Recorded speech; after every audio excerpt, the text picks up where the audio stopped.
بسم اللہ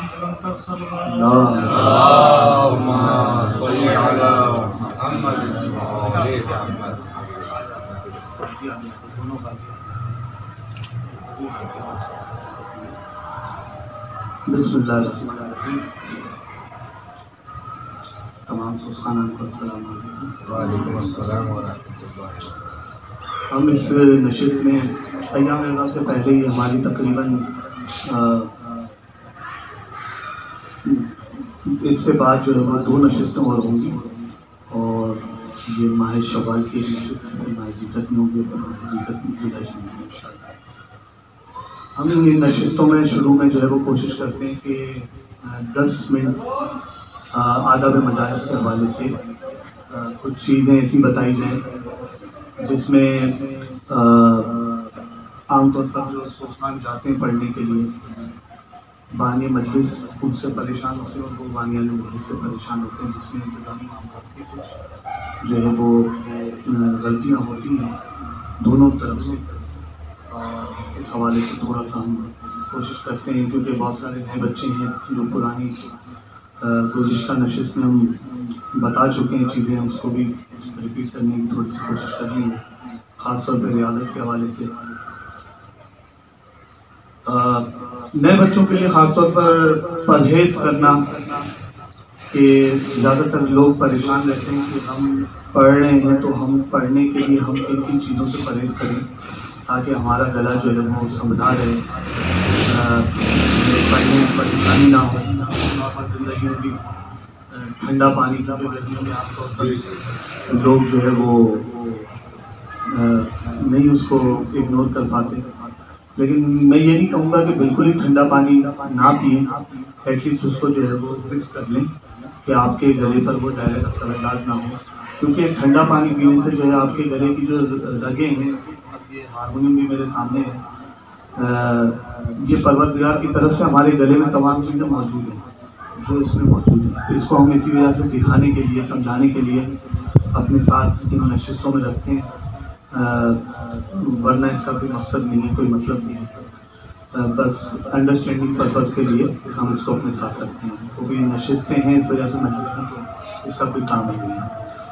لہٰذا جب آپ زیادہ ٹھنڈا پانی پئیں گے تو آپ کے گلے کی جو رگیں ہیں وہ سکڑنا شروع ہو جائیں گی، اس سے پھر آپ کی آواز میں ایک گھٹن تھکاوٹ سی محسوس ہوگی، جس کی وجہ سے آپ پڑھنے میں جو ہے پرابلم فیل کریں گے، اور آپ سے پڑھنے میں جو ہے وہ مختلف قسم کے جو سر، خاص طور پہ سوسخانی میں کہ جو نچلے سے نچلا سر، میٹھے میٹھے سر لگتے ہیں اور اونچے سے اونچے سر لگتے ہیں،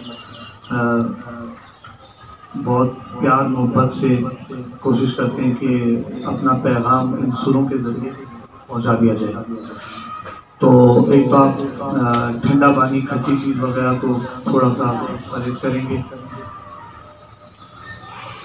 اس کے علاوہ جو میجر 3 چیزیں ہیں جو ڈاکٹرز وغیرہ بھی اس پہ بتاتے ہیں کہ ایک اسپرے خوشبو، کہ خوشبو اگر آپ استعمال کر رہے ہیں تو اس سے آپ کا سیدھا جو ہے وہ ناک کے ذریعے آپ کا گلا جو ہے وہ سینہ بند ہونا شروع ہوگا، سانس لینے میں آپ کو تکلیف شروع ہوگی. دوسرا ڈسٹ، جو دھول مٹی اڑ رہی ہے، کوشش کریں اگر ایسی جگہ پر آپ جا رہے ہیں، خاص طور پر اگر آپ پر ذمہ داریاں پڑھنے کی، تو اس دوران تو آپ بالکل جو ہے وہ ماسک وغیرہ کا استعمال کر لیں یا ایسی جگہ پر جانے سے پرہیز کریں. اور تیسری چیز ہے اسموک، کہ اگر دھواں اڑ رہا ہے، آگ وغیرہ ہے تو اس جگہ پر آپ جانے سے پرہیز کریں، کیونکہ یہ چیزیں ڈائریکٹ گلے پر اثر انداز ہوتی ہیں، پھر آپ کی طبیعت وغیرہ سے خراب ہوتی ہے. سوسخانی کا اور اس مجلس کے آداب میں سب سے جو ضروری چیز ہے وہ ہے ادب. خورشید احمد صاحب بہت بڑے نعت خواں تھے اور بہت سریلے، منظور نظر پروردگار کی طرف سے کہوں گا میں، جنہوں نے سنا ہوا ہے ان کو.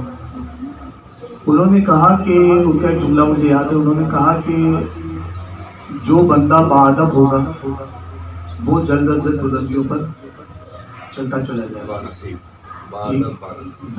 بانصیب ہوگا وہ، بالکل ایسی. جو باادب نہیں ہوگا اس کو وقتی طور پر نام مل جائے گا لیکن وہ بہت جلد اس کی واپسی ہوگی، ریٹرن ہوگا۔ تو باادب ہونا سب سے زیادہ ضروری ہے، خاص طور پہ اپنے چھوٹوں کو حوصلہ دیں، بڑوں کو عزت دیں، دونوں چیزیں اہم ہیں۔ تو جو آپ سے جونیئرز ہیں ان کو حوصلہ افزائی کریں، ان کو بتاتے بھی ہیں، چھوٹوں کو بھی چاہیے کہ بڑوں کو عزت دیتے ہوئے ان کی باتوں کو سمجھا جائے کہ جو باتیں بتائی جا رہی ہیں ان پر عمل کیا جائے۔ پروردگار کی طرف سے ہر انسان کی ایک اپنی آواز بہت ڈفرینٹ ہوتی ہے، بعض اوقات کسی کی بہت اچھی ہوتی ہے، کسی کی کچھ مناسب ہوتی ہے، کسی کی بری ہوتی ہے، لیکن جو بندہ کانوں سے سریلا ہوتا ہے وہ ریاضت کے ذریعے کچھ چیزیں ہیں ہماری، ہم بتاتے رہتے ہیں اکثر ریاض کا طریقہ، اس کے ذریعے اپنی آواز کو بہتر کر سکتے ہیں۔ ہمارے استاد ستر جعفر صاحب کی جو آواز تھی ماشاءاللہ بہت سافٹ تھی، تمام چیزیں موجود تھیں، لوگوں کو اچھی لگتی تھی، لیکن وہ اکثر کہا کرتے تھے کہ میری آواز اچھی نہیں ہے، میں نے اپنی پریکٹس کے ذریعے اس کی آواز کو جو پالش کیا۔ اور یہی بات نصرت فتح علی خان صاحب کی، کہ ان کی آواز میں بھی جو سافٹنیس اور تمام چیزیں تھیں وہ ان کی پریکٹس اور ریاضت کے ذریعے ہی انہوں نے مطلب محنت کریں۔ اس کا کنکلوژن اگر نکالا جائے تو اگر آپ اپنی آواز پہ محنت کریں گے تو آپ اپنی آواز کو بہتر کر سکتے ہیں کہ لوگ آپ کی آواز کو سننے کے لیے مشتاق ہیں۔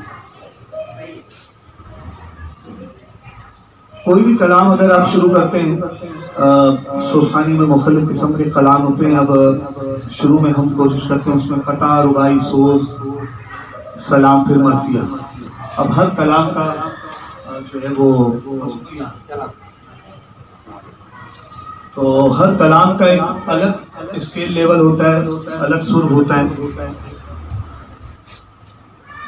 تو اس میں بہتر یہ ہے کہ آپ جب کلام شروع کر رہے ہیں تو آپ کو پتہ ہونا چاہیے کہ یہ کلام میں کہاں سے شروع کر رہا ہوں، یہ کہاں تک جائے گا، اس کی اگر خرج کا کیا ہے اور اوپر کی جو خرج ہے وہ کہاں تک پہنچے گی، اس کو مد نظر رکھتے ہوئے ہی آپ کلام شروع کریں۔ اگر آپ سوسانی سے ہٹ کر سلام وغیرہ بھی، ہمارے سلام خان بہت سارے ساتھی موجود ہیں یہاں پر، سلام بھی پڑھنا تو سلام میں بھی آپ کو ہر کلام کا تعلق خرج سے ہی ہے، اگر آپ کی خرج صحیح ہوگی تو آپ کا پورا کلام جو ہے وہ بہترین طریقے سے آپ پرفارم کر سکتے ہیں۔ تو اپنا کلام اس کے مطابق ہی سر لینا اور پھر سوچ کر سر لگانا، یہ بڑی ٹیکنیکل بات ہوتی ہے کہ اگر آپ کوئی بھی رباعی قطع پڑھ رہے ہوتے ہیں، ہم کوشش کرتے ہیں اگر وہ سامعین کو اچھی لگ گئی تو اس کو ریپیٹ کر لیا جاتا ہے، اس کے تیسرا چوتھا مصرع اگر ریپیٹ کر رہے ہیں تو اس میں پھر یہ نہیں ہے کہ جو سر پہلے استعمال ہو گئے وہی استعمال کرنا، پھر تو کوئی فنکاری نہیں ہے۔ اگر آپ ریپیٹ کر رہے ہیں تو ریپیٹ کرنے میں آپ کوئی نئی بات ہونی چاہیے، کوئی نئی چیز ہونی چاہیے، تو میں اس کا عملی مظاہرہ بھی کروں گا کہ کس طرح سے وہ کیا جاتا ہے۔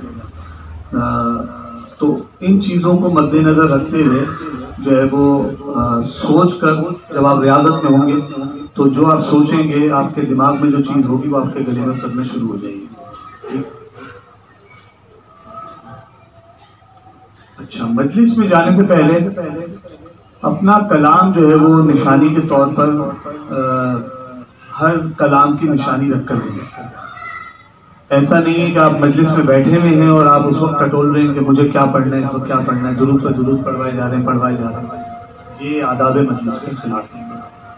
ٹھیک ہے، جب آپ جا رہے ہیں آپ کو پتہ ہے مجلس ہے، اگر ایصال ثواب کی ہے تو کسی جینٹس کی ہے یا کسی خاتون کی ہے تو اس کے مطابق ہی آپ اپنا کلام جو بھی مرثیے سے پہلے اگر سوز وغیرہ پڑھنا ہے، جناب سیدہ کا پڑھنا ہے تو جناب سیدہ کا سوز اور مرثیہ آپ پہلے سے نشانی لگا کر جائیں گے۔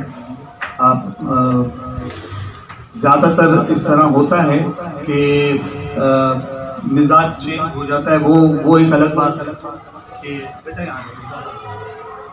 آپ لوگ تو آگے آگے چھوٹے بچے خاص طور پہ آگے۔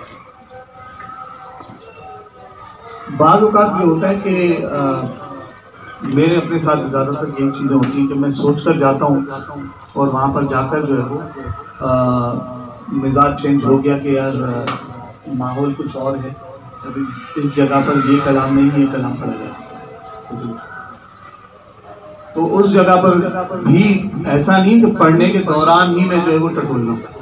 جب حدیث قصہ ہو رہی ہے اسی دوران میں نے ڈیسائیڈ کر لیا کہ مجھے یہ کلام نہیں، یہ کلام پڑھنا ہے. میں نے اس وقت نشانی لگا دی اس کی اور سوچ لیا کہ یہی کلام پڑھنا ہے. تو جب بھی آپ پڑھنے جا رہے ہیں آپ اپنی بیاض میں بستے میں پہلے سے ہی نشانی لگا کر جائیں گے کہ آپ کو کون سا کلام پڑھنا ہے، اس میں نشانی موجود ہونی چاہیے. جب آپ پڑھنے بیٹھیں تو آپ کے سامنے کلام موجود ہو اور آپ جو ہے وہ فوراً اسے پڑھنا شروع کر دیں، نہ کہ آپ بار بار درود پڑھوا لیں.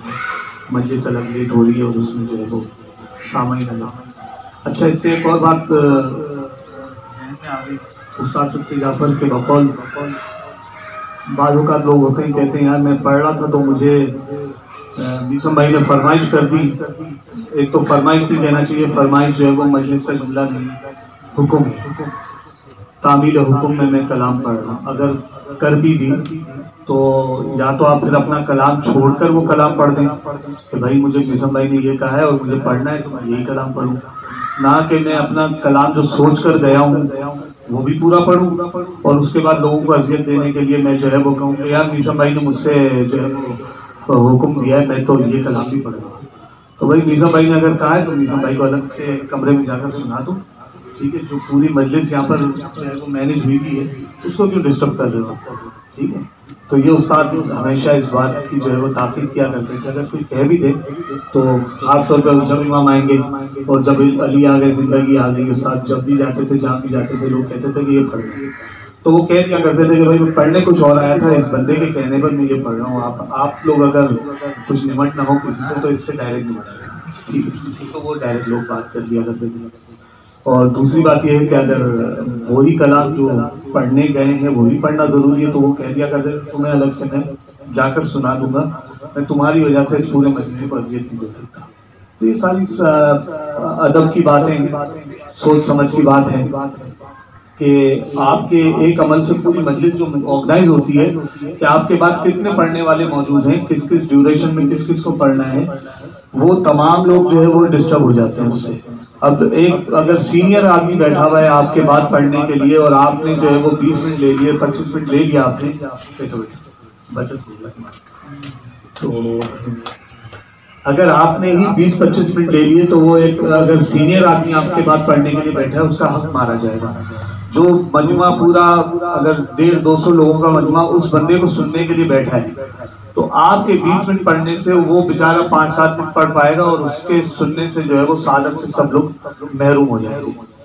تو یہ خاص طور پر تمام لوگ جو چھوٹے ہیں وہ بھی یہ بات سنیں، آج نہیں تو کل ان کے کام میں ضرور باتیں آئیں گی انشاءاللہ. ہم ہوں یا نہ ہوں یہ باتیں تو موجود رہیں گی، آزاداری موجود ہے جب تک تو یہ سلسلہ رہے گا. عام طور پر ہم پڑھتے وقت جو ہے وہ کچھ الفاظ ایسے ہیں جس کا خیال نہیں رکھتے. جس طرح پہ کوئی لفظ نہیں، ہم کہتے ہیں کہ لاش پہ گئی، مثال دے رہا ہوں کہ لاش پہ گئی، اب پہ کوئی لفظ نہیں، لاش پا ہے. پا سید کو سید نہیں کہتے، سید کہتے، زیر ہے اس میں زبر نہیں. اسی طرح میت میں ابھی ایام علی کی مجالس میں اسی لیے انگلیاں رکھ رکھ کے بتا رہا تھا کہ یہ جملہ غلط پڑھ رہے ہیں، اس کو یا تو خاموش ہو جائے مجھے سنیں. تو وہ ساتھی ہمارے ماشاءاللہ سمجھدار ہیں تو وہ رک جاتے ہیں، اس جا پر میں انگلی وغیرہ رکھ دیا کرتا ہوں کہ کچھ گڑبڑ ہو رہی ہے تو اس جملے کو سن لیا جائے. تو سید، میت، باقر، رضا، ٹھیک ہے. یہ موسی کاظم، امام موسی کاظم علیہ السلام، امام رضا علیہ السلام، امام باقر علیہ السلام. تو یہ تمام غلطیاں ایسی جو عام طور پر ہم لوگ کرتے ہیں. ان چیزوں کا بتانے والے استاد ہمارے تھے، وہ استاد ہمارے تھے تو وہ بتا دیا کرتے تھے کہ بھائی یہ اس طرح نہیں. عام طور پر آج کل جو ہمارے استاد کے شاگردان ہیں، جو خاص لوگ ہیں، ان سے زیادہ قربت اختیار کیے ہوئے تھے، وہ ابھی بتاتے رہتے ہیں تمام چیزوں کا. تو ان چیزوں کا خیال. دوران سوسانی، اگر سوسانی ہو رہی ہے اور ابھی 2 دن پہلے ہم نے ایک مجلس پڑھی تو ایک صاحب کی بچت ہو گئی کہ وہ سوز ختم ہونے کے بعد ہی آئے اور سوز شروع ہونے سے پہلے شامل ہو گئے. ٹھیک ہے. عام طور پر یہ ہوتا ہے کہ اگر کوئی ساتھی آیا ہے تو وہ ڈائریکٹ پڑھتے نہیں شامل ہو جائے گا. یہ بھی آداب کے خلاف ہے. ٹھیک ہے. وہ ڈائریکٹ شامل نہیں ہوگا, وہ انتظار کرے گا, سامنے آ کر بیٹھ جائے گا تاکہ لیڈر جو پڑھ رہا ہے اس سے اندازہ ہو جائے کہ ہاں بھائی میرا ساتھی آ چکا ہے, اب جو ہے وہ مجھے اس سے جوائن کروانا بھی ہے نہیں کروانا ہے, اس کے اوپر ہے. اب وقت مجبوری بعض اوقات ہوتا ہے, کورم پورا ہوتا ہے تو بندے سامنے بیٹھ جاتے ہیں. اگر ضرورت ہوتی ہے تو پھر لیڈر جب اشارہ کر دیتا ہے تو پھر کلام پڑھنے کے بعد درود پڑھوا دیا جاتا ہے اور اگلا کلام شروع ہونے سے پہلے جو ہے وہ پھر اس ساتھی کو اشارہ کر دیا جاتا ہے, وہ شامل ہو جاتا ہے. یہ تمام چیزیں مجلس کے آداب میں اور خاص طور پر سوزخانی کے آداب میں شامل ہیں. بازوؤں کے بیٹھنے کا طریقہ, یہ بھی ایک بڑا مسئلہ ہے کہ زیادہ تر سوزخانات جو ہمارے استاد کے تربیت یافتہ نہیں ہیں, خاص طور پر ان کی بات ہو رہی ہے کہ زیادہ تر لوگ ایسے ہیں وہ اسی طرح سے ہی جب لیڈر اس طرح بیٹھا ہے تو وہ بھی اسی طرح سے برابر میں بیٹھ جاتے ہیں. تو یہ چیز بھی جو ہے وہ آداب کے خلاف ہے. سوزخانی کا ایک طریقہ ہے, پروٹوکول ہے پورا کہ سوزخان کے آگے تکیہ بھی موجود ہوگا.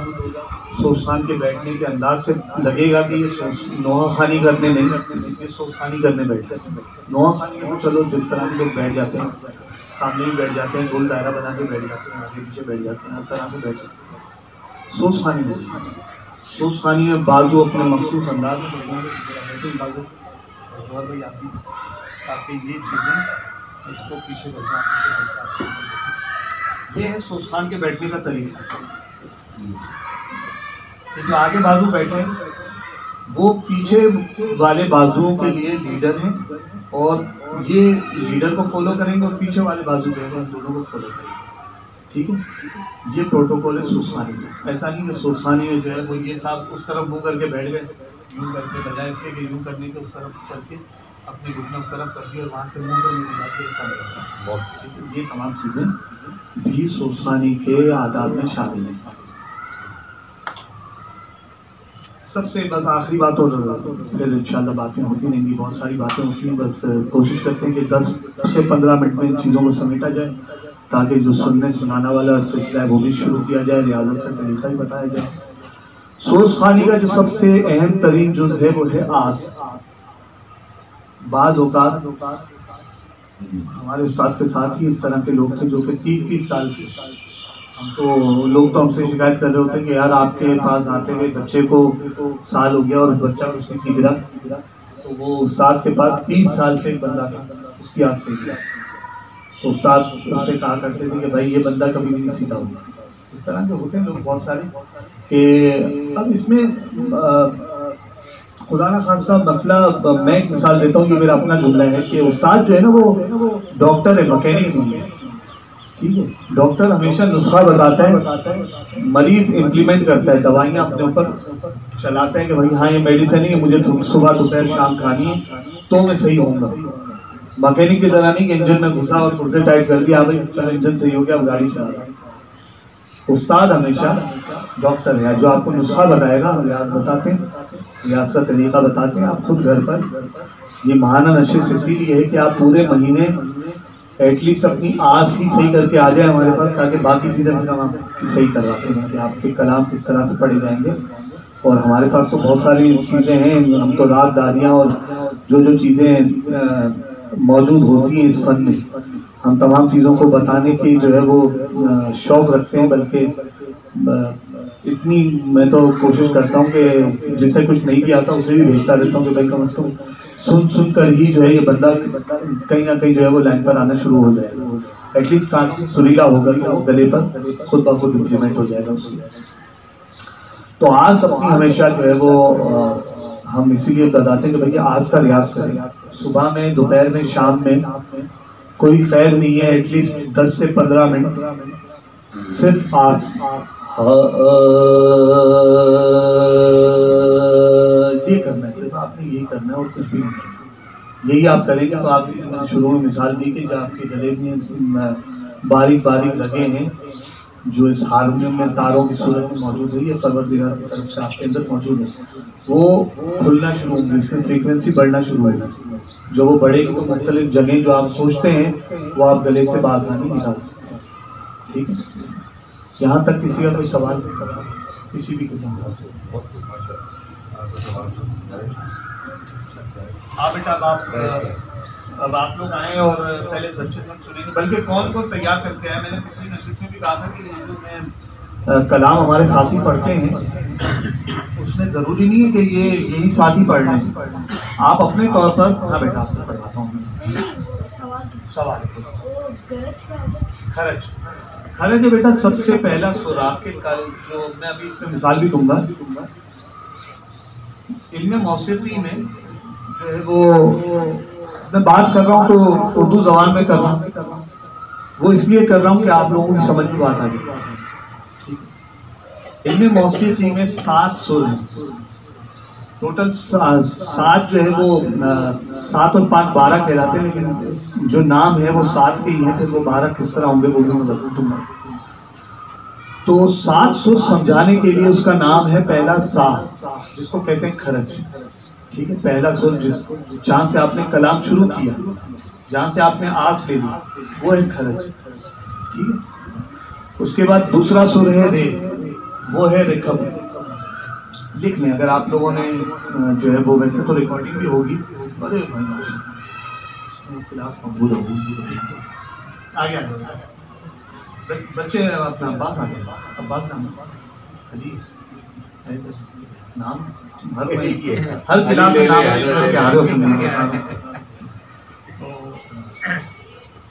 ٹھیک ہے؟ پہلا سر خرج، دوسرا رکھب رے. سارے گاما پادھا نہیں ہے تو آپ لوگوں نے سنا ہی ہوگا. ٹھیک ہے؟ ہر طرح سے جو ہے وہ کہیں نہ کہیں باتیں ہوتی رہتی ہیں چیزوں. ٹھیک. تیسرا ہے گا گندھار. چوتھا ہے ماں مدھم. پانچواں ہے پا پنچم. چھٹا ہے دھا دھیوت. اور ساتواں ہے نی نکھار. اب جتنے بھی آپ کلام پڑھتے ہیں، چاہے وہ کلام ہو، قرأت ہو، اذانیں ہو، نعت خوانی ہو، نوحہ خوانی ہو، منقبت ہو، مرثیہ ہو، یا جو بھی چیزیں آپ سروں میں فیل کر رہے ہیں وہ ان 7 سروں کے اندر ہی ہے. اس سے باہر کچھ نہیں ہے.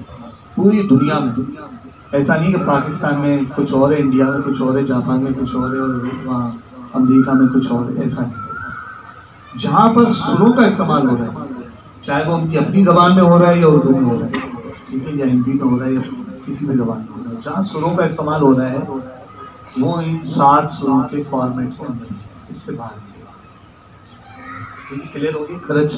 خرج میں بتاؤں گا. ریاض کا جب میں چیزیں بتاؤں گا تو اس میں ہمارے آصف زیدی بھی ہمارے سینئر سوستان موجود ہیں، یہ بھی ریاض کروائیں گے آپ لوگوں کو. تو اب یہ کرتے ہیں کہ پہلے آپ لوگوں سے کلام، بلکہ ایک کام کرتے ہیں کلام سے پہلے ہم ریاض کروائیں تاکہ پھر کلام سن کر ڈائریکٹ ہم جو ہے وہ مرثیے پر آ جائیں. جو زیادہ آصف تم بھی بیٹھے یہاں نہیں. یہ کیا بات ہوئی ہے؟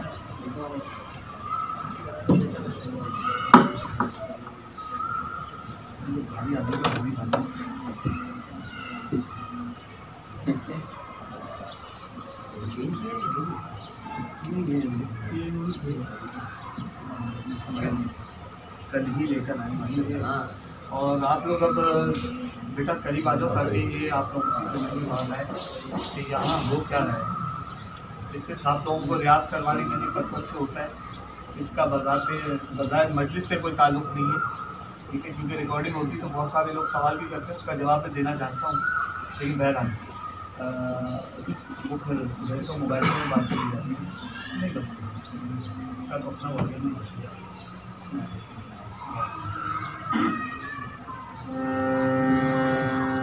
یہ آپ کی ہے خرج. ٹھیک ہے؟ اب آپ فیل کریں کہ جیسے جیسے میں سروں کے نام تبدیل کروں گا تو سر اوپر چلے جائیں گے، اوپر جاتے جائیں گے اور آواز اس کی باریک ہوتی چلی جائے. سمپل اگر ڈیفینیشن بتائی جائے تو جتنا نچلا سر ہوگا آواز اس کی موٹی ہوگی، بھاری ہوگی. جتنا اوپر جاتا جائے گا اس کی آواز باریک ہوتی چلی جائے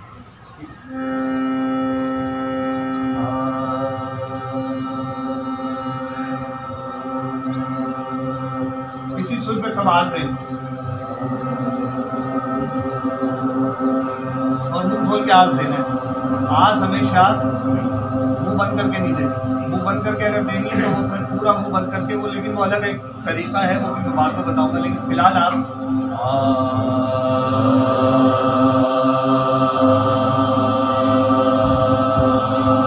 تیار کر کے سوسانی کا، ٹھیک ہے، سوسانی کی بات ہو رہی ہے.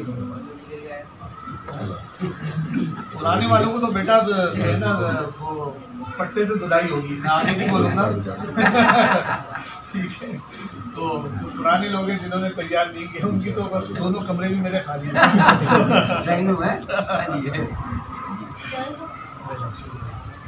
یہ اچھی بات ہے، بچے نے اجازت دی، بہت اچھی بات ہے. آداب مجالس کا کہ اگر آپ پڑھ رہے ہیں تو اپنے بڑوں سے اور جو سامنے بیٹھے ہیں ان سے آپ ڈائریکٹ شروع کرو. اگر آپ سوچخانی کا کلام شروع کرتے تو اس میں آج کا استعمال، سوچخانی کا کلام جو بھی ہے قطع ربائی خطا ہے، بس اس میں آج کا استعمال کرو.